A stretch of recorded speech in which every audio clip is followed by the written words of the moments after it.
अनंत तक बिखर जाने की। रिवायत है मेरी अनंत तक बिखर जाने की। कहो किसने बांधा है कैद में किरण को आज तक। और ऐसे कि रश्क करता है आईना भी मेरी इन चमकती आंखों से। रश्क करता है आईना भी मेरी इन चमकती आंखों से। उसे क्या मालूम इनके पीछे गहरा समंदर छिपा है। उसे क्या मालूम इनके पीछे गहरा समंदर छिपा है।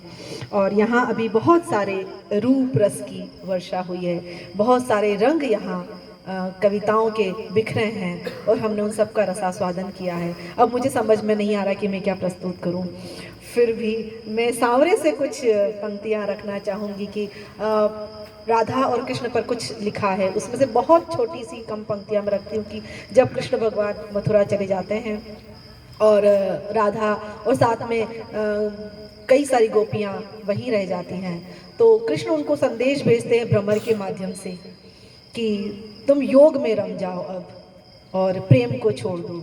तो फिर वो राधा कहती है कि भ्रमर संदेशा लाया है, भ्रमर संदेशा लाया है, कहता है विरक्त हो जाओ। भ्रमर संदेशा लाया है, कहता है विरक्त हो जाओ। विरक्त तो हो जाऊं पर किससे, तुमसे कान्हा। विरक्त तो हो जाऊं पर किससे, तुमसे कान्हा। हो भी जाऊं स्वयं से कैसे हूं। बहुत अच्छा। विरक्त तो हो जाऊं पर किससे, तुमसे कान्हा। हो भी जाऊं स्वयं से कैसे हूं। दृष्टि में तुम समाये हो, सृष्टि में सर्वत्र तुम दिखते हो। दृष्टि में तुम समाये हो, सृष्टि में सर्वत्र तुम दिखते हो।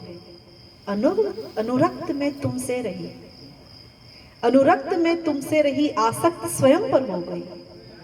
अनुरक्त में तुमसे रही आसक्त स्वयं पर हो गई। कृष्ण अब मैं नहीं तुम हो गई। कृष्ण अब मैं नहीं तुम हो गई। बहुत धन्यवाद। और यहाँ पर चूंकि महिला शक्ति भी अच्छी संख्या में